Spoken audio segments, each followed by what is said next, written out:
Welcome, Pewter Report readers, listeners, and viewers to another edition of the Pewter Report podcast, energized by Celsius. I'm John Ledyard from pewterreport.com.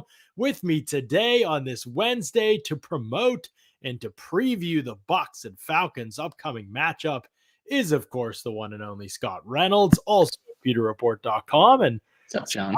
We've got some ground to cover today. I heard you had an interesting show on Monday. There were animals involved. I think there was maybe a little urination involved. There was. Animals. I don't know what happened.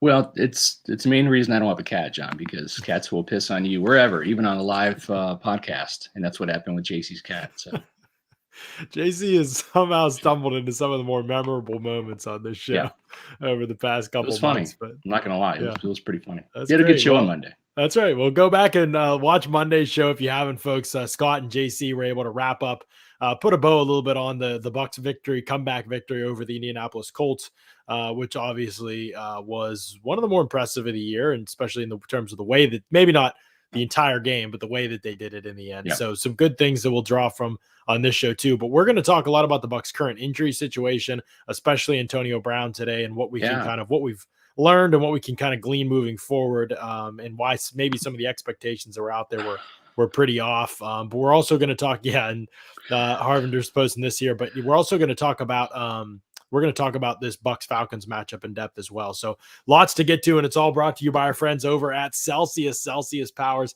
active lives every day with essential functional energy. I'm rocking the tropical vibe here, the sparkling starfruit pineapple edition. No sugar, Scott. Somehow the taste is unbelievable in these things, yet no sugar. How does Celsius pull this off, man? It feels like a cheat code. Yeah, it really does. If you were watching on Monday, neither JC nor I had our Celsius, and we were paying the price for it. We were dragging. Today I've already had my Celsius. I'm a little amped up, as John can already tell. I don't have my prop can with me because not only did I drink the Celsius, I literally ate the can. That's how energized I was. I was hungry. I just said, screw it, I'm going to eat the can too. So I recommend cause people to do that. Don't eat the can. I advise against that. But I wanted every little bit of flavor I could get out of the Celsius because, John, the flavors are incredible, right? Peach vibe tastes like peach. Orange tastes like orange. Grape tastes like grape. Gosh, John, even the cola, I'm not going to mention any brand names, but it tastes like your favorite cola. It's crazy. The scientists at Celsius have gone absolutely nuts. So you're probably wondering, where in the world can I get this tasty beverage? Well, the cool thing is you can click on those banner ads on pewterreport.com. That's the easiest thing, right? Because you're already on pewterreport.com, checking out all the stories. John, what do we have? 1,000 stories on there today? Is it 1,500? I don't know how many. Last 3 days have been crazy. We have tons. We've had a lot coming. Yeah. But click on those banner ads, type in your zip code, and all of a sudden those locations are going to pop up where you can get Celsius near you, or you can just go to Celsius.com, click on the store locator, do the same thing. But then once you find those flavors, once you go to the convenience stores, once you go to the grocery stores, the health and fitness stores to get those cans, try a whole bunch of them. You're probably going to like them all, but find your favorites and then go to Amazon.com, click the subscribe and save. They're going to send Celsius right to your house. It's so cool, right? You don't have to go out and get it. They just send it right to you. And they send it to you in bulk so you save money. So get all amped up like me. And the great thing is I've already had my Celsius. There's no sugar crash. Why, John? Because there's no sugar in Celsius. Yeah, absolutely. It's the best. It's the best out there, truly. And so make sure you check that out and get yourself some. Okay, let's talk about Antonio Brown, Scott. This situation has totally been misconstrued by a lot of people. And I'm realizing that more and more every single week. Part of the problem, though, is that yes, the average fan has totally misunderstood the timeline with Antonio Brown, but the biggest reason why is because of Ian Rappaport and Adam Schefter. That's the biggest reason why that's happened so far. I'll give the reason why here in a second, but I just want to make it really clear. I see people on Twitter all the time saying this. I see it in Pewter Report. And I see it in my mentions that like Bruce Arians has been like not upfront about Antonio Brown's injury. That's just not true. Like straight up, it's just not. I mean, here's the story. I'm looking at pewterreport.com. October 27th, when he didn't even know what the injury fully was at this point. This was about right after it happened. And he literally, the quote is, shoot, with that injury, who knows? It could be after the week 9 bye. It could be a long time. It's just wait and see how the foot heals. He's still on a crutch. It's still considered an ankle sprain, but it's around his heel. As time went on, he said he's also having bone spurs. He said he's been upfront and saying, no, I doubt he plays this week at the beginning of every week. Right. I'm not sure what people have wanted more from Arians in this regard. He's answered every question straight up. He's been very forthright about the injury. The problem is, Scott, that these are the reports that have happened in the media over the past couple of weeks that don't really make much sense. And I mean, obviously, when Ian Rappaport and Adam Schefter say things, even we have pause and we're like, oh, okay, maybe it's going to be now. But the team has not indicated that. But Rappaport tweeted the day of the Saints game that AB was expected back after the bye. That hasn't happened. Schefter tweeted the day of the Giants game, or the day before maybe, that AB had a real chance to play against the Colts. He didn't even practice leading up to the Colts.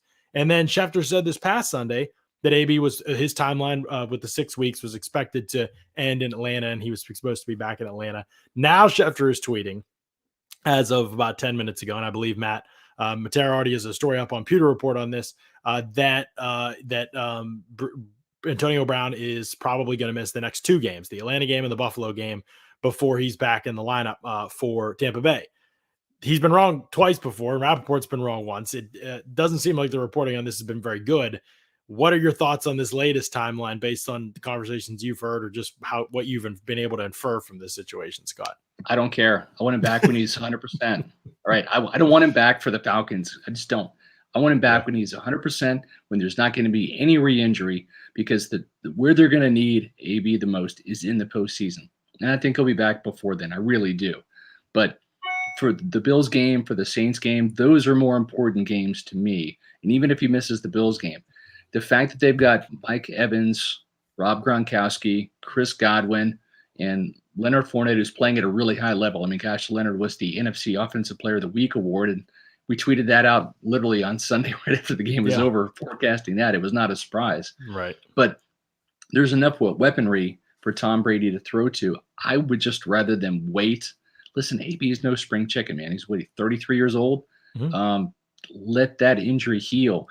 His strength, right, his superpower, John, and you've seen it in Pittsburgh, is the quick feet, right? It gets him separation at the line of scrimmage. It creates separation down the field. You know, he does have some real speed, especially since the knee injury has been, rehabbed. He's faster this year than he was last year. That's apparent in his yards per catch average.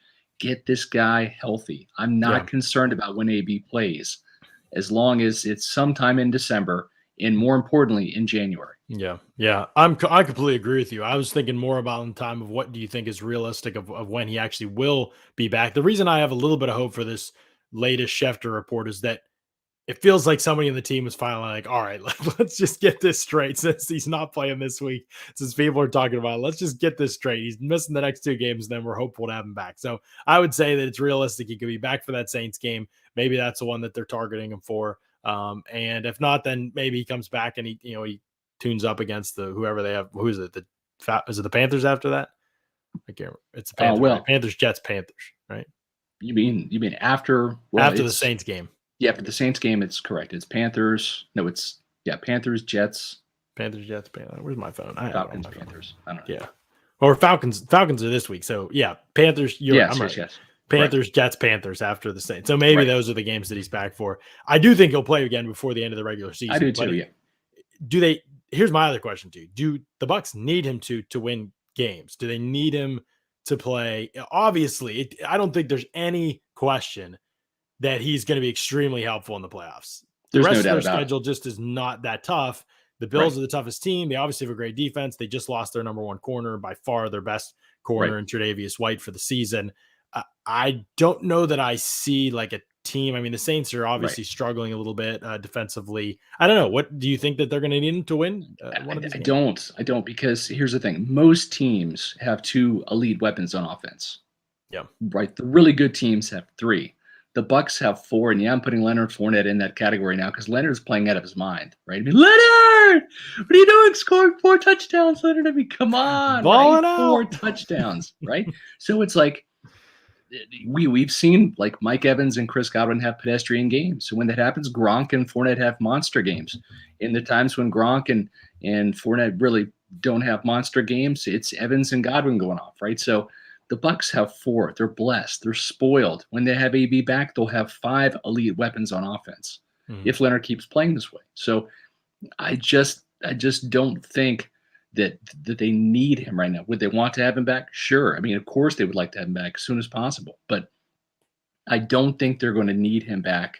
And again, I don't think with him being 33 years of age that they want to rush him back either, because this is not an elbow injury. This is not a shoulder injury. This is an ankle heel type injury. And that's the superpower zone for Antonio Brown. And they want that injury to be fully healed and not recurring. The last thing you want is for him to come back for a game for a quarter and re-aggravate it, and boom, there you go.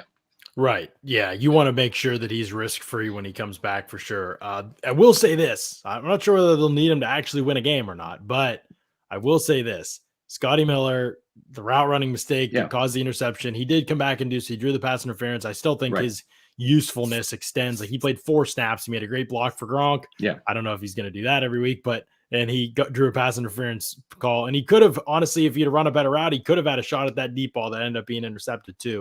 Right. By the way, story up on PewterReport.com. Bruce Arians made some comments about that Scotty Miller play that resulted in interception, and why that route was so messed up on that play and how that can't happen. He commented on that on Bucs Total Access, wrote a story about that. So go right over and check that out if you're curious as to what I'm talking about. But there's mistakes there. There's just Tyler Johnson. I mean, in the last couple weeks, he has like 3 catches for like 20. He has like 3 catches for like 20 some yards. I mean, he hasn't done anything, Scott. Like, he's playing a lot of snaps, and he's just not doing anything. Correct. And it's clear on tape. Like, there's just not a lot of separation. They're not, he's just not getting open a lot. And so this is an offense that probably more than any other offense in the league, Bruce Arians' offense has always said, we need our wide receivers to be dudes for this offense to work. They do scheme people up more than they used to, but they rely a lot on guys to win one-on-one, and whether it's man coverage or be able to beat zone with their brains and be able to get open in those spaces and to do so in a timely fashion too. And so I think it really does matter, and it really helps. But you're right. This team should still win the rest of its games even without AB. I'm going to make a clarification before we kill half of the chat here with heart attacks. Okay. Leonard Fournette is playing at an elite level. When he scores 4 touchdowns and has 131 yards, he's playing at an elite level. Is he an elite talent? No, he's not an elite talent. Is he elite back? No. But is he an elite weapon? Yes. When he plays like that, yes. You know why? Because 4 touchdowns and 131 total yards, that gets you NFC Player of the Week. So for 1 week, Leonard Fournette was elite. And he should take that and give it to the O-line. That's what they should do. Because of course, there's no doubt. Unbelievable. Yeah, O-line was not just the O-line. Donovan Smith. Donovan Smith had his best game in like maybe forever. You asked me to cut you a couple clips for your call. I cut him already. I'll send them to you. I'm writing about Donovan on Friday for the Fat Bomb. He had some unreal blocks in this game that are going to be fun to read about on Friday. William for sure. Butler. We're not sure. $5 super chat. Thank you. He says, I guess I'm late, but AB out until Jets game. Yeah, we'll see, William. We're not.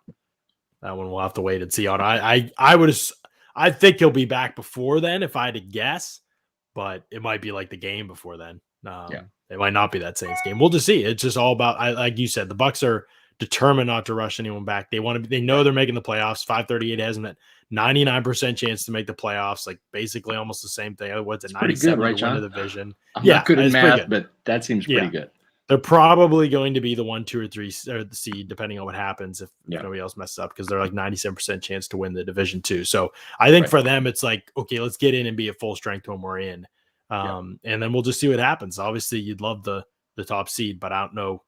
It depends on what happens with Arizona. Arizona's schedule maybe a little bit tougher, but they have like 3 cupcake games too, and then they have a couple tougher ones. So we'll see. Bucs got plenty of work to do to keep their own focus. Let's just look real quickly at the injury report today, Scott, so we can get everybody up to date. Lots of on Bucs the same on page. there. Not many Falcons. Yeah, lots of Bucs. Antonio Brown did not participate. Jalen Darden is in the concussion protocol and did not participate. Jamel Dean was a full participant with that shoulder injury, which is interesting. He had the non-contact jersey on. I didn't know you could be a full participant with that jersey on. But Mike Edwards did not participate with a knee, bruised knee from that kickoff return, actually, where he made the great play. And Will Golston had a wrist. Bruce Arians did clarify after that it was not serious. Sure, it didn't sound like Mike Edwards' injury was serious, but keep him out of practice anyway today. Ali Marpet was limited today, but he did get back out there. He was in pads with that. I guess they're listing as an abdomen. Yeah. I guess that is attached to your oblique. Yeah. Jason Pierre-Paul, full participant. Aaron Stinney did not participate. That one sounds like it's going to be a longer term injury. Wouldn't be surprised to see Stinney land on IR and could be it for his season. We'll see. I'm not sure. Bruce Arians mentioned on Bucs Total Access that it was a patellar injury. So I don't know if it's the tendon or the kneecap got moved. I'm not sure. Yeah.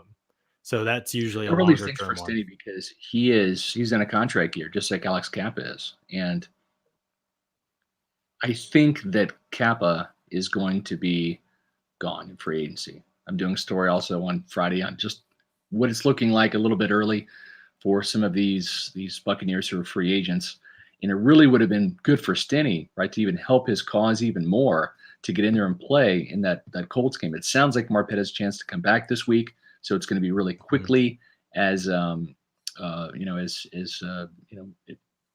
listen, Nick Leverett did a really good job, I think, for his first NFL game coming in, bullets flying, right, to come in there and play in that environment against a guy like Buckner and against Stewart. That's pretty good. So yeah, he did about as well as you can expect, I guess, for a guy. He hung on. Would I want to see him again? No. He hung on. He hung on for dear life. You got to hold. Bruce Arians said it actually on Bucs Total Access. He said the biggest struggle for him was the communication. Like they just ran so many games, and he was just out of position on so many of those. Yeah. It wasn't so much one-on-one losing to guys as it was just not quite being able to pick things up in time and communicate with Donovan Smith. That's understandable stuff. It's fixable stuff. Physically and athletically, to me, I'm just very intrigued by what Nick Leverett can be eventually. I just don't want to find out this year. But Josh Q, $5 super chat. Thoughts on Scotty Miller going forward as a gunner, just a function of injuries or something he could do even with others back? This was pretty funny. I know I'm quoting Bucs Total Access a lot. It's a great show. Everybody should check it out. Arian said if Scotty Miller is like their 8th, he calls him flyer or gunner on the team, Scott. He said he's never really even done it before. And it just made me laugh because Bruce Arians is such an obvious, like he'll say whatever in preseason, but that obviously does not give a crap about special teams. And it's so obvious every week when he makes these personnel decisions. Like it's just so low on his priority list. He has Pinion, like in large part because almost every kickoff goes out and they were the worst kickoff coverage team in NFL history last year. And he just relies on Pinion basically to never have to return and the offense to never have to punt. And that's how they survive. It's so funny to me. No, so I don't think Scotty Miller will be a gunner this year, by the way. Again. Well, the thing is he had 5 reps at gunner in his whole career coming into Sunday's game. He had 4 reps on Sunday, and he didn't make a tackle, right? Like I didn't see him run down there and be like Keyshawn Vaughn or any of these guys that have been gunners this year, Rashard Robinson, go down there and make a tackle. I don't know that that's Scotty's forte, but what Bruce did say was he split a double team, right? There's 2 vice guys going up against the gunner. He split the double team with the speed, right? So there has to be some physicality there. They're not just playing 2-hand touch. They're called vice guys because they're trying to get you in the vice and make sure you don't go down there. So he was able to use some physicality, split the double team. And it was right there, right in time, right at the right place, right time to get that fumble recovery. That's a huge play. I mean, that was a huge play for the Buccaneers. Helped change momentum in that second half. So, based on that alone, that's a hero play. So I would not be opposed to keeping him in there. We'll see. I mean, again, if you can't tackle out there, it usually does get a little bit tough. Hainsey, I'd like to see him try. I mean, I would, probably. I would. We'll see how scrappy Scotty is. Yeah, I'd like to see him get out there and do that. Moving object hitting another, a station, mostly stationary, usually for most returners. Buccaneer Bruce says $5 super chat. We always appreciate these. Thank Bruce, he says, is Hainsey getting work at center during the week? Is he also working at guard? We don't get to see that much into practice anymore. We just see like warm up stretching, Bruce. But Hainsey seems like they're determined to kind of get him solidified at center, and because feeling like guard is an easier one to learn because the snapping part at center. So it seems like they're kind of committed to that, and they want to, I don't think they also want him to develop his body and get his body right. Leverett's had another year to do that. So. Stinney has gone into reserve. Bucs just let us know about that. Yep. Okay, so Stinney's going on injured reserve, Yep. which sounded like it was going to happen based on Yep. Arians today. So he'll be out a minimum of 3 weeks, and then we'll see if he can return after that. But most likely would be maybe a come back around playoff time. Right. Was just And it guessing there, was it but was interesting, right? That Leverett went in there before Hainsey, right? And yeah, so I think what you're saying, John, is correct. That they're only looking at Hainsey as a center right now. I mean, he yeah, would be the next guard in line if something were to happen to Leverett, and that's mhm, assuming Marpet comes back, Alex Kappa's in there. That one of those guys gets hurt, mhm, then Leverett goes in there. There's another injury at guard, then mhm, Hainsey comes into play. Let's hope it yeah. doesn't get to that. Could also be a situation where where Hainsey didn't have any practice reps at guard during the week, and Right. so they just didn't want to play him. And now moving forward, the plan could be Yeah, he's okay going to if get this some. happens, Yeah, Jensen's going to guard, Hainsey's going to center, great something point. like that. Very similar to what they did with Shipley last year. So I Yeah, wouldn't read too much into it based on this game for people in terms of the emergency situation. They probably just felt like Leverett had more reps at that spot yeah. and was more ready to go. One more I want to make sure we address here. I sorry, I'm gonna mess up this name, but good question. Why wasn't Antonio Brown put on injured reserve? The Bruce Arians kind of said this today. Like if they had known that it wouldn't just be a simple ankle sprain at the beginning, and they would know how long the injury would have lasted, then they might have put him on injured reserve. There Yeah. was just a lot of uncertainty early on, whether how quickly he was going to heal. The bone spurs that have kind of come up, and I don't know much about the medical part of it. Sorry, I've asked some people, but I guess that part complicated things too because it was kind of a pain, maybe an inflammation issue. And so it ended up being a little bit more extensive than just a simple sprain. But it was Right. still kind of like, okay, well, now, we're 3 weeks in, and now it's like, oh, okay, 3 weeks. Yeah. He still could be back in 3 weeks, and we don't want to put him on injury reserve You're now. right. So they're just waiting it out now at this point. And they haven't really needed the roster spot. So honestly, that to me, that's just a totally moot point. I know people keep saying, can't believe he wasn't put on injury reserve. I'm not sure what they're Yeah. even talking Well, about. And they say that it's not been a right. big deal. The thing too with injury reserve, you got to keep in mind, it's a 3 week minimum, right? So unless you put him on right away, right? And the Mhm. thing is maybe they're thinking in their mind, okay, well, if he comes back in 2 weeks, well, then we can't even play him because he's got to Yeah. be on there for one more week. And then the problem is after you wait a week, right? Then you say, okay, well, we waited a week. It looks like it might be a little bit more serious. Mhm. So if you start the clock, then you put him on for 3 weeks. Now he's out for 4 games. If he comes back, if he's ready to play in 2 weeks, he's still got to sit out that extra week. So you're always playing this game of Yeah. when can he play? So you kind of reach a point of no return where it's like he could be back, so we're not going to put him on R. He could be back, we're not going to put him on R. And I think that's what's happened. Right. JRAD 410, we appreciate you guys out there that have gotten hooked on Celsius because of the Pewter Report podcast. It's exactly what we want. It's fantastic. Absolutely, it is. I know Celsius has changed the game for a lot of y'all, so we definitely appreciate hearing that. All right, let's get to this matchup, Scott. The Falcons. Yes. Let's just start with their offense. Like, just tell me, like, are you afraid of it? I know you're afraid of one thing. I think it's just one thing, but tell me if I'm wrong. Are you afraid of more than one thing? Not really. No. I Are you mean, afraid of one thing? Am I right that you're afraid of one thing? I think I know Cordero what you're afraid Patterson. of. Yeah, yeah, Yeah. That's the only thing, right? yeah. He's their leading rusher, um, 411 yards, 4.4 yards per carry, 4 touchdowns on the ground, and then he's been their main touchdown producer because he can also catch passes out of the backfield, screens. He can catch swing passes. They can line him up in the slot. They can flex him out as a wide receiver to run go routes, wheel routes out of the backfield. They can do a lot with him. He's second on the team with 41 catches for 500 yards. That's a 12.2 yard average with 5 touchdowns. So you add it all together, he's 9 touchdowns. He is by far the Falcons' biggest weapon. He was my biggest concern heading into week 2. And, he scored a touchdown against Tampa Bay and had a pretty nice day on a screen. The one thing about this offense, John, and we're going to really dig into this, is just the lack of explosive plays. It's just killed Atlanta. Yeah. John, they only have one pass play over 50 yards. That's a 64-yard screen by Cordero Patterson. That's it. Well, yeah.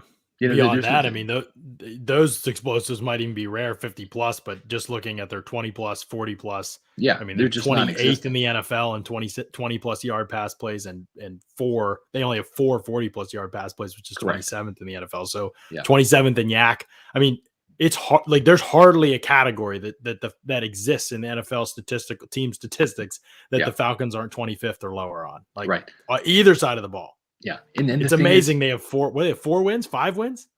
yeah, they're 5 and 5-6. 5-6 right now. That's honestly, it's incredible. They're 5-6, especially without the players they've lost. And the thing is, right, they signed Mike Davis to be their guy.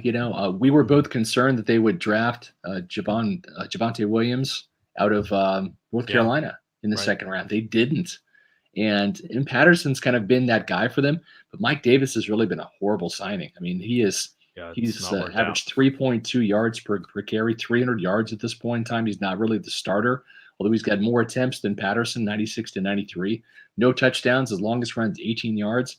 John, they only have one rush of more than 20 yards. That was a 27-yard run by Patterson. So there's no explosive ground game whatsoever. And guess what Arthur Smith likes to do? Run the ball, right? I mean, that's what he did at Tennessee. He had a balanced offense, but there's no Derrick Henry in Atlanta for sure. Yeah. But this is a guy that likes to run the ball, get the tight ends involved. And really, Pitts has come on. He's their leading receiver, 45 catches, 661 yards, averaging close to 15 yards per catch, and he's got a touchdown. But I mean, it just outside of him and Ridley and Patterson, like that's the trio, and it's really been underwhelming.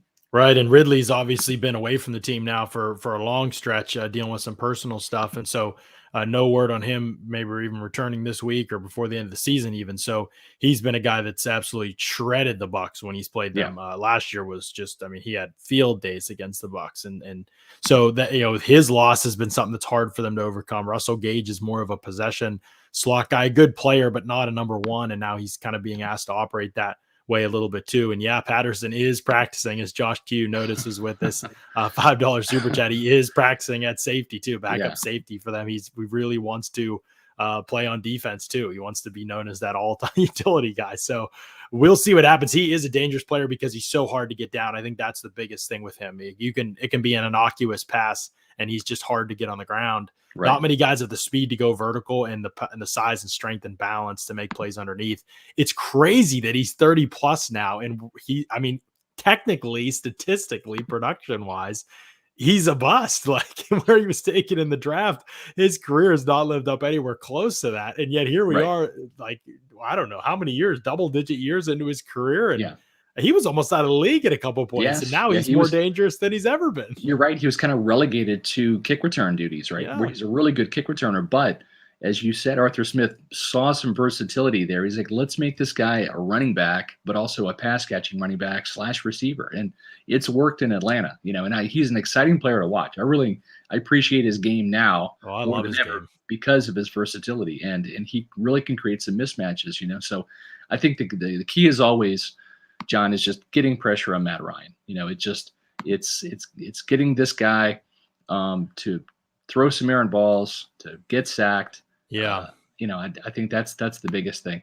We appreciate Jason Shaw, the $5 super chat. Celsius actually pretty good. Had to peach mango before snorting some ammonia before a PR deadlift today. Coincidence? I think not. Let's go, Jason Shaw. Let's go. We love the fact that you drink peach mango. We highly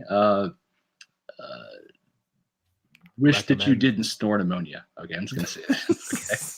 Okay. Don't recommend it. I think I had a whiff one time actually. I love lifting, but I think I only had ammonia one time, I want to say.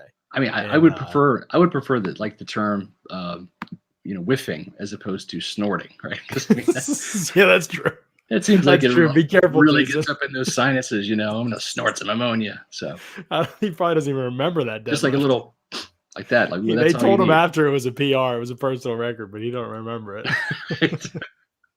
But no, that's Celsius. It'll give you. I drink it every day before I left, so I think it is important. I get it completely. I didn't mention, by the way, Vita Vea and Devin White. They were limited today in practice. I should mention that. It doesn't seem like the Falcons have any major injury concern on people who are not on IR. Grady Jarrett was rested today. Deion Jones has a shoulder, but he was a full participant.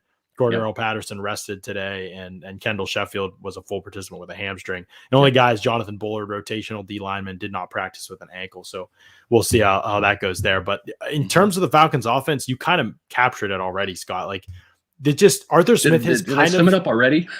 You basically did. Quick? Yeah, I mean, Arthur Smith will want to establish the run. He would want to do this thing differently than he has. But the Falcons are 30th in rushing yards per game. They're 30th in yards per attempt on the ground. It just has not kind of come together the way that he wanted to this year. I think he's actually done a pretty good job of saying, okay, it's not, I need to change a little bit what I'm doing. He's remained decently effective in the red zone.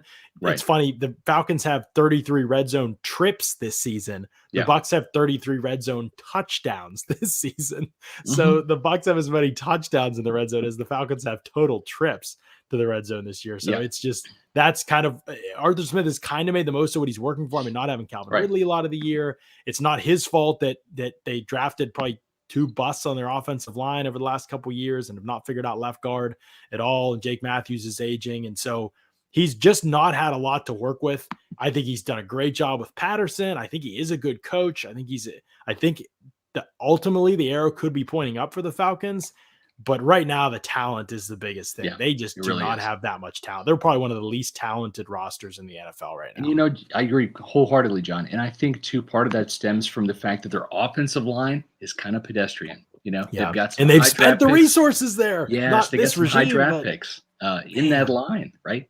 Both the first round. Yeah, the right guard is a first rounder. The right tackle is a first rounder. Obviously, Matthews is a first rounder, but he's been good for a long time. I mean, Hennessy was a second or third rounder, I want to say. They've spent the resources. They got another guy, Stanford kid of Dahlman. Drew Dahlman was a third rounder or second rounder this year.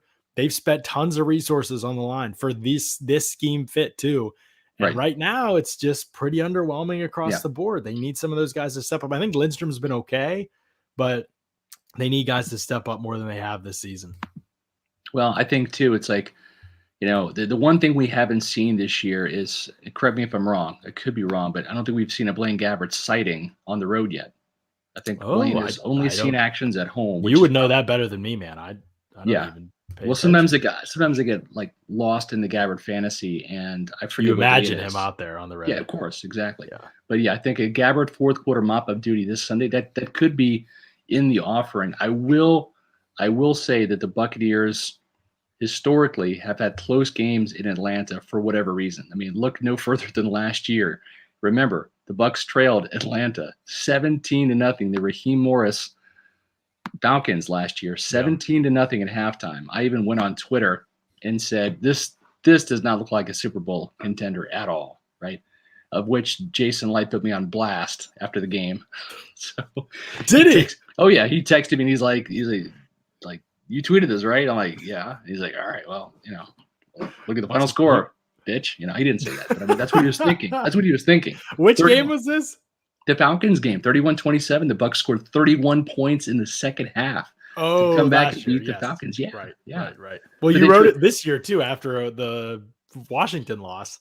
You wrote it in your 2-point conversion that they didn't. They weren't a Super Bowl team. That team, and so.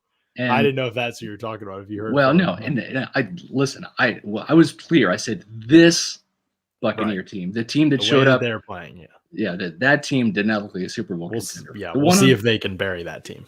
Yes, yeah. So I think that's the whole key. I think the whole key to this game in Atlanta is for the Buccaneers. I want to see a lot of imagination from Byron Leftwich. I want to see one of those first series drives that we saw against the Giants. I want to be like wowed by Byron Leftwich. I want to see 7 points on the board right away because the Falcons just don't have the firepower to keep up with the Buccaneers. This is not one of these games, John, where you want to get it to the fourth quarter and win a close game. The Buccaneers are undefeated in close games this year, and that's great. But it used to drive me bonkers when Tony Dungy would say, well, what we want to do is get the game to the fourth quarter and win it with our defense. No. Get this game over with at halftime. Get this game over with at the start of the third quarter. Bury your opponent. That's winning football. When you can trounce an opponent, and John, the Buccaneers did that last year with regularity. Look at the Raiders game, 45-20, right? Look at the Lions game, 47-7. There was some. Look at the Panthers game in Carolina. That got into the 40s. The Panthers only had 20. That's the Buccaneers. I think that they need to become again, heading into December, heading into the playoffs, because that's the team that put up 30 points on the road every single week, including the Super Bowl, to win. And I tell you, last week was a very good start, hitting 38 points. That's got to happen again this week. I think they got to put up 30. I don't care what Atlanta puts up, but it should be somewhere in the neighborhood of like 31-17. Yeah. I mean, this game shouldn't be close at any point. at any point. Atlanta's been slipping. I know they won last week, but it was over Jacksonville, and it was still barely. I don't think they even scored in the second half, if I'm remembering correctly. It was rough. Falcons don't have any. They've 2 good players on defense. It is not even Deion Jones anymore. I'm done with Deion. That's right. It's not. He might, he'll probably have a sack in this game, and everybody be like, oh, look. But he's not been the same player. Like, not when there's not much talent in front of him. Grady Jarrett's a good player. He's a good player. He's not like a game-changing Hall of Fame type player. He's good player. He's got 1 sack this year. The production's not going to be there when he's the only guy you have to worry about up front. Let's put it that way. He's not Aaron Donald in that way. That's not a knock. I'm just saying, like, he can't impact your offense as much as he would have in years past because everybody else around him is just trash, basically. I mean, and then AJ Terrell, the first round corner, he's great. He's tremendous. He's the best player probably on their defense this year. I mean, he was amazing the last time these 2 teams met back in week 2. He's just gotten better since then. They're a zone coverage heavy team. When they've gone more man, he's responded and been able to kind of carry and help them in that way. I bet Mike Evans sees a lot of them. I don't think he'll follow, but like he did as a rookie. Mike Evans. I'm sorry, Mike Evans. Yeah. Correct. Yeah. I think I don't think he'll fall like he did as a rookie with Evans, but which did not go well for him, obviously. But he was one of the only guys that played well in week 2, and everybody else.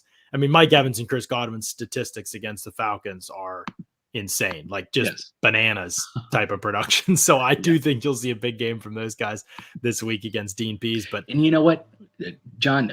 Dante Fowler Jr. has so underwhelmed in Atlanta. Now, he did get a sack on Donovan Smith in the first game, but that was really a coverage sack. Brady held on to the ball too long. That was almost like the sack that Tristan Wirfs gave up in New Orleans.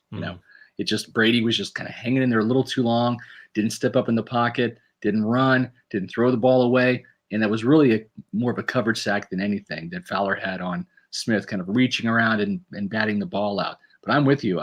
The other guy too that's kind of impressed me is Lucan, the middle linebacker, right? I mean, I think he is the better linebacker on the team. When you look at he and Deion Jones, Jones is underwhelmed. Jones has almost been like this year's Devin White to Tampa Bay. That's how Jones, who also played at LSU with Devin White, has kind of been in Atlanta. The tackles are there, 92, 2 sacks, no interceptions, and this is a pretty good coverage linebacker. He's got 3 pass breakups this year and a forced fumble, but has not been the difference maker in Atlanta the way that Devin White has not been the difference maker outside of more recently in Tampa Bay. But Foye Alokan has done a really good job. 119 tackles, 2 sacks. He's got 2 pass breakups. He's got an interception, a forced fumble. I think he's the better linebacker. And it's not saying that he's a Pro Bowler by any means. I think he's probably better and more productive than Deion Jones at this point. Yeah, and the Falcons just haven't been good in situational football this season. They're 30th in third down defense. They're 25th in red zone defense. They're 24th against the run. They actually are 14th against the pass. Yeah. Part of that is because teams have just not had to throw against them that much in the second half. So we're talking about passing yards allowed per game here, not efficiency overall. And probably one of the most disappointing statistics is that they're 31st in points allowed, this season. Like that's there for a Dean Pease defense to not be better in those kind of crunch situations. Pease is a long track record of being a good coordinator. The fact that they're not better it's a total indictment, in my opinion, of the talent on this defense. There just is not very much of it. It's just very simple. Yeah. And part of the thing too is, and it goes against Dean because they look at total points scored when they do that, not just offensive points. You got to remember, Mike Edwards had 14 of those points for Tampa Bay, and that 45 to 25, whatever the score was, in week 2, right? So, I mean, that really kind of worked against Pease with his statistics. But listen, Mike Edwards has just been an absolute playmaker. My hope is that he comes back. If you missed the beginning of the show, he's got a bruised knee, didn't practice today. Bruised knees, I've had him, and they hurt. I think they'll just rest him this week. I think so, too. I think he'll be back on Sunday. Yeah. And here's a crazy stat for you. Ready for this one, Scott? Yeah. All the negative things you said about the Falcons. They're near the bottom of the league in like every category, defensively, offensively. They're in the bottom 7 pretty much, almost every category. If they're not in the bottom 7, they're usually not in the top half. There's like nothing they can really hang their hat on. Right. The one crazy thing about them is that I think this is still true going into this week. I know it was going into last week. Defensively, let's see. Look at you buying time. Yeah. Defensively, they have not given up a pass play of 40 yards or more this season. They're the What? only team in the NFL that has What? not given up a 40-plus yard pass play this season. The Wow. Bucs are second best they've only given up 3, 2 in the Rams game, and then the one against the Colts. So these are the 2 teams in the league that do not Congrats, give up 40 Atlanta. plus yard. That's awesome. Right. Awful proud That's of you. something to hang your hat on. Now, 20-plus yard pass plays, they're still That's a honestly different done story. a pretty good job. Like I said, Yeah. they're about middle of the league, maybe 12, I think. Atlanta's been one of those teams that they've died by, by a dagger rather than a sword, right? Like a lot of little stabs and jabs rather than like the big slice from the big old sword. So I think that's part of the problem. Michael Henderson asked, who covers Pitts? Did they make Levante David ghost him? Well, it's interesting. Carlton Davis. Remember him? Yeah, I think Carlton certainly might. It really come depends back and cover the guy that they're calling the best tight end prospect of all time. Yeah, and I'll tell you what, I think you're going to see him in the slot too. So you're going to see the Buccaneers use a lot of different players to cover, Kyle Pitts wherever he lines up. Might be Mike Edwards. You might see Antoine Winfield come down a couple times. I wouldn't be opposed to that matchup at all, certainly after last week. But folks, whoever it is, you got to tune into Pewter Game Day, right? The game starts at 1:00. That's when John and Paul are coming on to fill you in on all of the different strategies and what they're seeing, the evaluations, giving you live commentary on the Bucs Falcons game.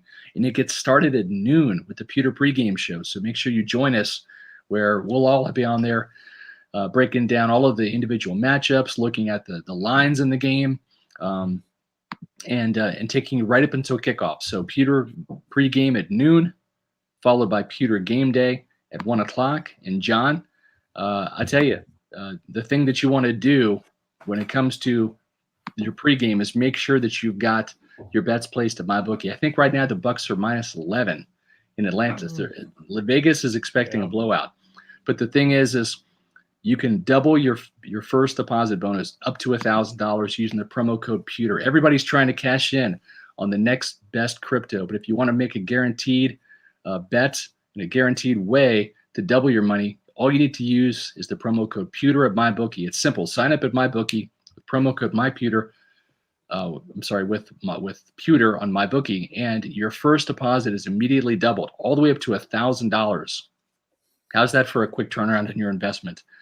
With the NFL playoff race heating up, the college bowl season right around the corner, double your firepower at MyBookie to get in on the action on the most important games of the season. Build your own props, create multi-game parlays, take part in a host of MyBookie cash prize contests. This is the best time of the year to watch both and bet on sports, because you know who the winners are by now. Don't miss out. Double your first deposit. Use promo code Pewter. Keep your eyes peeled for more exclusive holiday promotions coming up soon at MyBookie AG. Bet anything, anytime, anywhere with MyBookie. John, I had a very, very good weekend at MyBookie. I heard. On Thursday, I bet on the Raiders. All right, and it was a risk-free bet, right? We talked about that last week for Thanksgiving. Risk-free bet. Yep. Listen, I blew a lot of these bets this year because of all these upsets in NFL and college. So I only had $50 left. I had $55. I put all 55 on the Raiders. Won big. It was risk-free. So I took the +7 on the Raiders. Won big. I won on my Friday games. I won on my Saturday games. I won on my Sunday games. I even won against Seattle. I picked the Washington football team. Wow. So I went from $55 up to $150 now. I won $100 over the weekend on MyBookie. Wow. Fun stuff. That's crazy. Good for you. All right. That's usually you say like something large and it's like $13, but that's you I literally won 100 large over the past 4 days. So that actually happened. That's a thing. This weekend. It did. That's I awesome. needed it too. Elliot says Pewter Game Day is legit awesome. I haven't watched a game without it since is. it started. Thanks, Elliot. It was a lot of fun. Matt was fun to have on there. I think Matt's going to be back. I think he and I are going to do the Jets game. Paul will be back this week. Oh, that'd be good. Falcons game. But yeah, having Matt on for the Jets game will be fun. We were texting about it last night, and I think he's excited for that. So yeah, we'll keep rotating him through. It'll be fun though for sure. Definitely. Some people are asking. We got a $5 super chat, so we have to ask this question. We're contractually obligated to ask this question, and this is a great question. Mo Rama says $5 super chat. We appreciate that, Mo. If you have to only keep 2 wide receivers out of Mike Evans, Chris Godwin, and AB, which two wide receivers you'd rather have for the rest of the season playoffs. Let's add this, I think is what he's saying. This year, which two wide receivers would you rather have for the rest of the season in the playoffs? You have to pick two of those three, and they're all fully healthy, and they stay fully healthy. You don't have to worry about injury. So it's just ability. Oh, I know my two. Oh, do you? Go first? Okay. Oh yeah. I know mine too, but they're not good. Go ahead. Evans and Godwin. Okay, so you're leaving AB. I'm leaving AB Still not a believer. because no, I like AB. I'm not disrespecting him. It's just that Evans has got the size. He's the biggest receiver on there. He can go deep. He can go vertical. He can be that guy. He can be your possession guy underneath. There's so many things you can do with him. He's your red zone guy, your leading touchdown producer. So I like having that size at wide receiver on the outside with Evans. You can also put him in the slot and create some awesome mismatches. Godwin is just Godwin, right? I mean, he is the leading receiver on this team for a reason. It's the most important position in the slot. He blocks, he catches, he runs end arounds. He can do it all. So to me, those are the two guys. And the reason why I feel comfortable leaving AB off is because they still have Gronk. So this was a wide receiver only question. So I'm kind of cheating because they got their three, their big three. It's just not AB in my list. It's Gronk as the third. So. This Go is ahead, obviously Mr. Steeler. Right. This is a great question because that's right. Start with AB. This is a great question because there is not really a wrong answer, in my opinion. Like, great point. It depends what you are trying to do, for sure. There are different types of receivers, so it definitely depends what you're trying to do. Yeah. In my opinion, for Brady and this offense and the way teams are playing them, when you take all that into account, I would rather have AB and Godwin. So I agree with Michael Henderson and some of the tweets coming up there. To me, AB is the best at getting open, period. Right. And that is so important. Then you add to the fact that he has elite ball skills. He's really good after the catch. He doesn't drop many passes. He is great when when the post picture play doesn't unfold how you think it will in terms of coverage. He's great at quickly processing and adapting what he's doing to that. I would say there's not many weaknesses to Mike Evans, but I would say that's one of his weaknesses. And because it's such a strength of Brady's and such a strength of AB's, I think it helps that connection and that chemistry a little bit. Helps that offense out when they're relying so much as they do on people kind of being able to get open on a regular basis. So I would say that is the reason why I would take AB. And then for Godwin, I think just because that position, he's so unique, his role is so unique, what they asked him to do in that offense is so unique. We've kind of seen this already. Tyler Johnson's been asked to take basically some wide receiver 3 reps, and the drop off has been significant. I don't know that to me, if you were to take Evans out, then you would have an increase of somebody like Scotty Miller, and I'd rather have an increase of that in the vertical dimension that brings, or Rashad Perryman in the vertical dimension to at least stretch teams and keep teams honest. And then you'd have, still be able to do what you do with AB and Godwin. So there isn't a wrong answer to it.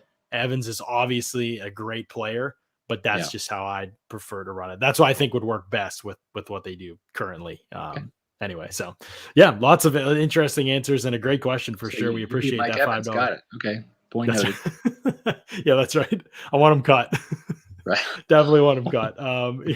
Josh says with another $5 super chat, Josh, we appreciate that. Antonio God Brown, don't put the bad juju of having to pick. Here's the Brown getting back healthy quickly. Right. Good call there, Josh. All right, I would be remiss if I didn't, in the context of all the winning that you're talking about doing, mention our friends over at Underdog Fantasy, because there is opportunities to win some big money there as well. They're doing a deposit match over there, up to $100. As you put money in and use the promo code Pewter, PEWTER, you can get your deposit matched up to $100 over there at Underdog Fantasy. One of my favorite things is the bet on the player over under the prop bets of the player stat lines. I think it's so much fun. It adds something to all the games when you watch it, when you're able to do that too. So underdogfantasy.com, great place. Go over, check it out. Use that promo code Pewter, PEWTER. Also, if you're interested, there's best ball tournaments to get in, like $5 buy-ins, $10 buy-ins, thousands of dollars in cash prizes that you can win in those things for just a cheap entry fee. And remember, they're doubling your first deposit when you get in there. So you're going to get money to play with when you use that promo code Pewter, PEWTER. John, so make sure you check that out. Sponsors, do we not? MyBookie and Underdog Fantasy. They're saying Pewter Report readers, listeners, viewers, come join, and we're going to double your money. Like, that's awesome. Yeah, it's pretty much a game changer, I would say. It's compelled me. Let's put it that way, especially with NBA season starting on.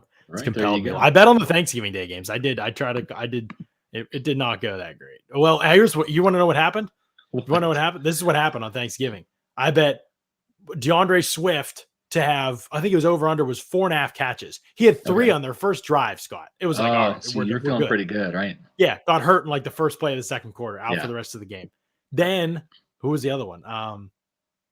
Hit on all the other bets. And then, Cole Kmet to be under 5 catches, I think it was. Okay. And he ended up with a career high number of catches in that game. Out of nowhere. Just damn a you, career Cole high. Kmet. Yes. It was unbelievable. Jeez. So sometimes that happens. My brother, I was like, hey, sign up for Underdog Fantasy, try this out. And he's like, all right, I'll do it. He'd never bet on anything before. Yeah. He signs up. He also bet on Swift. He bet on him to get like 100 some total yards in the game. So he gets hurt. Boom. He's out for that one. And then who else? Somebody got hurt in the late game. He bet on somebody who got hurt. Right. He bet on somebody who got hurt in the late game, and that guy was balling. I forget who it was now. And then he got bounced out the game. And so it was literally like both guys that he put money on ended up getting bounced out of the game. So it was unlucky Thanksgiving. Rude awakening for Underdog Fantasy for your brother. So yeah, for sure. But he'll go back to it because it's that fun. It's that much fun to play. Okay, really quick looking at this matchup. It's a couple other things to consider. You know, you're looking at paths. I'm always looking at paths. How do the Bucs lose this game? Obviously being yourself is a possibility, but the Falcons have not been that opportunistic. They've not been a high sack team this season. Like, I don't know, Scott. I don't really like. You can always beat yourself in the NFL, but this is a tough one. This game just there's not a good matchup here for the Falcons in terms of how they win this one, in my opinion. This one looks tough for Atlanta to me on paper. I even with a dismal performance by the Bucs, maybe it's closer than it should be. It's on the road. It's on the road. Yeah. We still don't maybe quite trust what the Bucs are on the road. I don't know. I learned my lesson last week, John. I picked against the Bucs on the road because I said they got to prove it to me. Okay, they proved it to me. So I think that this is December football now, and Tom Brady made mention of that on his Instagram, Twitter feed when he made this week's Let's Go video, and he said it's December, and like you could like see his eye starting to turn red with like lasers from Cyclops from the X-Men, like starting like it's December, right? I mean, it's like winter is coming, and Tom is like a White Walker, man. Like he is just coming, and you can't stop him, And so I think the Buccaneers got their mojo back in Indy, and I listen. The whole key is scoring 30 points or more on the road. That's it, right? And even against lesser teams, I don't trust this Bucs defense just yet because Johnny needed 5 takeaways to beat the Colts by a touchdown, and the Colts put up 31 points. Right. And they were in it with 10 seconds left. They were in it. Okay. So I still don't trust this Bucs defense all the way. 5 takeaways is a Herculean effort. To put in perspective, as I shared with our chat members here and our viewers, listeners on Monday, the Buccaneers in the 5 previous away games had only taken the ball away 4 times total. So they got 5 on Sunday, where the previous 5 games, they only had 4. So I don't trust the defense enough yet, but I still think that's the key. You got to get 31 because this Bucs defense is going to give up some touchdowns. And remember, the Falcons scored 25 in Tampa. Yeah. I don't think they're going to score 25. Carlton's back. If he's back as expected, that'll help. I don't know. With no Calvin Ridley, they had Calvin Ridley in week 2, I'm pretty sure. Yeah, they did. He scored a touchdown on Ross Cockrell. Right. I don't think they're going to get to 25, Scott. I really don't. I don't either. I think, and we'll see our scores in a second here, but I think that the Bucs offense can get on track in this game. The passing attack can get on track in this game. I don't say that like they've been off track. They haven't been off track.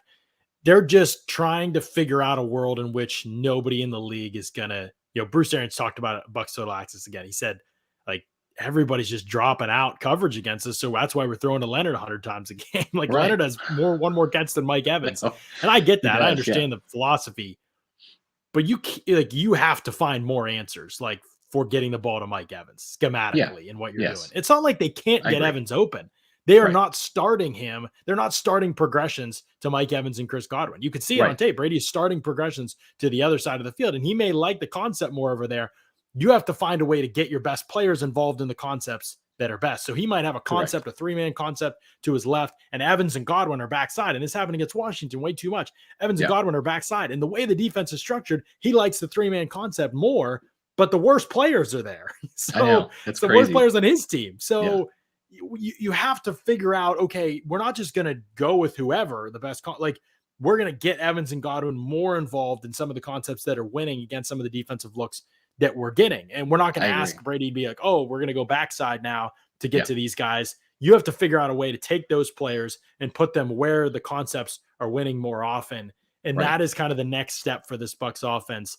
It's been a okay month for Evans and Godwin. It's been fine. Yeah. They've obviously done enough, but these guys can be even better. Like this, your offense can get these guys more. They don't need to be at the end of a game with 7 catches for 40 yards combined. And I know that they've had success anyway with Gronk, and everybody's talking about Fournette, but Fournette didn't really do jack as a receiver in this game. Like he had in the 2-minute drill, he had the one run where Brady hit him, boom, right out of the backfield because he knew they were. He only had 31 yards receiving on all those catches. So. What do you average? 4 yards? It was 4 or 5 yards a catch. Yeah, it wasn't good at all. That's not sustainable offense to say, oh, you're gonna take away Godwin and Evans. We're just gonna throw the ball to Gronk, 10 times and throw it to Fournette 10 times. Right. The Gronk part, I love that as an answer. The Fournette thing is not. He's come away as a receiver. He did. He only dropped 1 pass the other day. I think he has 6 drops in the season. Leads the team. But there are games where he's broken a tackle. He slipped a tackle. He picked up a first down on a 4-yard. But he's not Alvin Kamara. Like, no, not by any means. This is not a guy you want to be leading your offense in touches at the end of a game. Correct. Like, you just don't want that to be the case. And so totally that's agree. where I say, like, I'm not concerned, like scared. I'm just like, this is what the offense has to do. It's been a little problematic. I agree. They can probably win the rest of their games even without figuring this out. Maybe the Bills game will be tough if they don't find some answers there, depending on what version of the Bills is showing up in that game. But the rest of their games, they could probably win without getting an A+ in this area. But they can't get to the Super Bowl without an A+ in this area. Speaking of Super Bowl, and that really great question from Mark Fisher, which leads to a question, Scott. We are good. Are we still hungry? I think the great thing is really where you don't see the hunger from Super Bowl teams is in September or October. I think, and then if the record isn't good, it can spiral on. Then we've seen some Super Bowl participants just like flame out and not make it. We're seeing Kansas City start off really, really slowly. Some Super Bowl hangover from that loss, not the win, but the loss, and they've gotten their act together because champions, I think, live for December football. I think that's really the big key. And the thing is if the Bucs weren't that hungry in October, November, listen, they're getting an 8-3 record. I mean, I think they've been hungry all along, but each week that gets closer to the playoffs, I think you're going to see the hunger on this team grow. And Brady's going to drive that bus. He just is. Yeah, I don't see hunger as an issue. I don't never had a question about it. I don't have a question about it now. I probably will never. It's just not. Yeah. And the DNA of the team is there's a bunch of tough guys out here. First of all, there's all Super Bowl champions pretty much on that team now because the whole team came back. But you've got guys with multiple rings now: JPP, Shaq, Gronk, and Brady, obviously. So there's enough people to drive. They know what it takes. Yeah. And the rookies are some of the most outspoken, enthusiastic, hard work. I mean, Winfield, even Sean Murphy-Bunting, who I don't even think is very good. Like, he Devin White, like those guys are fanatical about football. Like Tristan Wirfs, totally. Right. This is an interesting point. Bruce Arians has more playoff wins than any Bucs coach. Gruden is second with 3, Dungy with 2, McKay with 1. So got them all in one season. No kidding, right? Pretty great, yeah. Brady due for a big game. Yeah, this is interesting, Brian. I've thought a lot about this. It does seem like this kind of are those due dates for that, especially when you consider what Evans and Godwin have done against this defense. P's defense early in the season, other Falcons defense, like it hasn't really mattered that when they play the Falcons, those guys go off. Obviously, this year was kind of like, okay, what will they do against Dean Pease and that defense? And they obviously played pretty well. I think in week 2, I'll pull up their stats here in a second. But yeah, I think Brady is due for a big game. I think he was starting to get more and more aggressive in the last game, especially second half. He was starting to I'm just going to rip this thing in this zone. Like, I don't even care. And start to get a little bit frustrated maybe with the fact that, he took the couple shots to Scotty. Obviously, Scotty messed up the one route. He threw a perfect ball in the pass interference one. I think he's just like, all right, we're not gonna just be content. We'll go underneath when we need to for sure, but we're not just gonna be content for that, especially in the second half. So, just about how they can scheme it up, man. It really is to me. Like, it's just. I don't worry about Brady so much as I do like the team being able to consistently give them the right answers in terms of what they're, especially with their best players. Like, give them the right answers with their best players. Don't be like, oh, here's the right answer, but it's with Cam Brady, Tyler Johnson, and Leonard Fournette who can't get open. Like that's the concept we want you working half the time. Yeah, it doesn't make any sense. Like, and when AB and Gronk are out there, it doesn't matter because you have everybody on the field's good. So the problem's nullified basically. No matter where you start in the progression, which side of the field, you have a right answer somewhere because everybody's good. But without those guys, or with Gronk, now he's playing 82% of the snaps, but week before was just about half the snaps. And then obviously he was out before that. It makes things a lot harder when you're like, okay, we want you to read out this concept over here. Your guys are Cam Brate or OJ Howard or both of them and Fournette. And like, that's where in the other guy's backside are going to hold the defense's attention. Well, I don't want Chris Godwin and Mike Evans working as decoys on the backside of your progression all the time. So that's where I think they need to get that right in the coming weeks. And I think it starts with Atlanta. I really do. By the way, Scott, since we are talking about some of these things that make our day when it comes to the Bucs and when it comes to the way that they play, let's talk about things that can make your day this holiday season. Got a little Living nice Golf Life. Yeah, look at this thing. It's one of my favorite hats that I own. I love it. Living Golf Life's got a lot of great stuff actually over on their clothing line that you can check out. They've got apparel and hats, glasses, koozies, all kinds of stuff over at their website.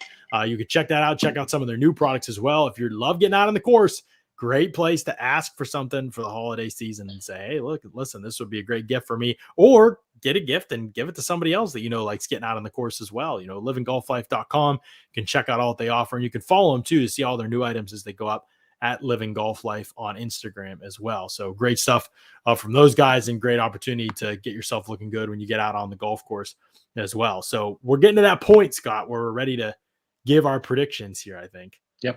For this game. And I just would like to point out the fact that last week I gained another game on you here in year two of our. You did. I'm glad you did too, because I picked the Colts to win. That's right. So I'm very happy to take that out. I wonder if we'll agree the rest of the way. I'm still waiting to figure out how I'm going to bet on this Bills game. I don't. Okay. Robert asked a good question before we give our predictions. $5 super chat. We appreciate that, Robert. Why is Tyler Johnson having a hard time separating this year? Tyler Johnson just isn't. He doesn't have like a lot of physical athletic gifts. That's just that's it.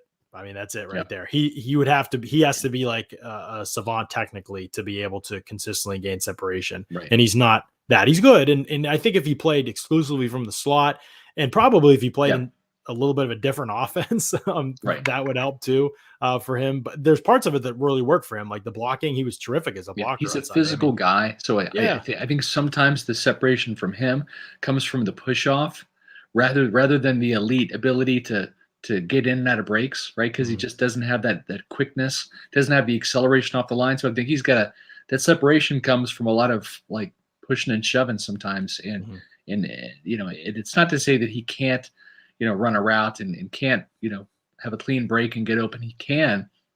It's just not his forte, and he can't do it nearly as often or smoothly as a guy like Chris Godwin or Antonio Brown. Yeah, one of the weird things about Tyler Johnson is that he is, and in college football, he was one of the best contested catch receivers of all time per Pro Football Focus's numbers. Like he was that good in contested catch situations. We've barely seen that in the NFL. We've seen it some in practice actually at the Bucs facility, but we have not seen it much in games. Part of it's because Brady isn't like a big contested catch throwing guy. Like Rodgers isn't a big in that way either. Like they're not a big 50-50 ball type quarterbacks. They're just not, somebody like Matt Stafford would give him probably more opportunities to make those kind of plays. I don't know how Tyler Johnson would fare in those situations either, I should say, because he's not that big or that strong or that explosive in the air. Like he's great hands, but in the NFL, it might get tougher for him to win 50-50 balls. So some of it's the fit. Some of it's the fact that he's probably better as like a power slot type player. And he's still not that big. So he just kind of, I think he's going to be a depth receiver most of his career. There's a lot of guys like David Moore and some other guys who've kind of been a couple different teams, and when they step in, they can do some good things here. But I this don't is know a where you tough get that offense for a receiver that's a little more I don't know limited. where you get that information, Robert, because he didn't run the 40. He didn't run the 40 at the combine, and didn't run it at his pro. Actually, we ran it at his pro day. I think he hurt his hamstring, so he didn't even technically finish. That was one of the biggest questions about him, and I think it's the reason why he slid to the third round. The Bucs actually had to go look at the film and point like the radar gun there to gauge his miles per hour. That's actually how they figured out his 40 time, was they compared his miles per hour to Chris Godwin. And although Godwin was faster, it was kind of in the same realm, so they felt comfortable taking it. But it wasn't until the third round or fourth round. So that's part of the equation there. John, I'm picking the Buccaneers to win this. I think it's going to be a blowout. I think 34-17 is going to be what I'm guessing. I think that they let Patterson sneak in the end zone for a touchdown, maybe get another touchdown from Pitts, but I think that's going to be the case right there. That's Pitts, Patterson, those are the guys. Atlanta's got to lean on them pretty heavily if they're going to get anything done. So I could definitely. I mean, I would put money on it, not just my bookie, but if I had an investment, like our good friends over at Immuni Financial, I would take some money out of Immuni Financial, put it on my bookie or put it on Underdog Fantasy and do that, because I know that I'm going to make money from my investments at Immuni Financial. At Muni Financial, we help you live in the now. Congratulations. We're so happy for you. Thank you. And even though the now may feel very different, you still need to plan for the future. How's retirement treating you? Oh, just fantastic. I know I say it all the time, but you really got to come up to Colorado. Let's do it. All right. Yeah. We can help you develop that plan to keep you on track, so you can still prepare for tomorrow, today. Muni Financial. Plan ahead, stay ahead. We got to get to Colorado, John. We just have to. Listen, managing your family's wealth means more to Immuni Financial than anything, than simply allocating your assets, right? It means brokerage services. It means advisory services. It means legacy planning, retirement accounts, college savings accounts, insurance services. Guys, it's not too late to start investing. I made the mistake of waiting until literally I was about 40 years old, about 10 years ago, before I really started saving for my retirement. And I've been totally impressed with how much money I've been able to make during these last 10 years. And the Immuni Financial has been a big part of that. Give them a call. They got 40 years of experience in the Tampa Bay area. They will help you plan ahead and stay ahead. Give them a call at 1-800-868-6864 or visit amuni.com. All right, Scott. I think the Bucs are going to win. I don't think this game is going to be close. I think they're going to have a very convincing type of win to reel us in, and then we'll see about this Bills game in a week. Yeah. I'm not sure. We'll see. But I think it's 44-20. I think that's what we're looking at here. I think the Bucs got their number. I think so too. Yeah. All right, great stuff. We'll be back tomorrow on the show. We'll do some Q&A and answer. We got so many questions today. I don't think we can answer them all. So we'll talk some Q&A tomorrow on the show as well. It will be a lot of fun. And then obviously Sunday, pregame starts at noon. In-game live stream starts at 1 p.m. You saw some people shouting out in the chat. If you can, hit the like button on this video. That helps our YouTube SEO. Hit that like button. Hit that thumbs up. If you like the show, make sure you're subscribed. Pewter Report TV. It's a big deal. You guys have helped us a bunch with our subscriber count lately. Keep them subscribing. We've got some giveaways coming up. Yeah. Yep. We're about to hit 6,100 subscribers. So keep it up. We got some giveaways coming up for new subscribers as well. So spread the word. Tell friends and family. We appreciate all the support and the love for the show. Absolutely on here. It's been awesome to see, and the passion, enthusiasm in the chat is always fun as well. So hit that thumbs up. Like it, and then be back with us tomorrow, 4 p.m. Eastern. We'll be live again on the show. It's going to be a lot of fun. So until then, thanks so much for listening to another edition of the Pewter Report podcast. Out.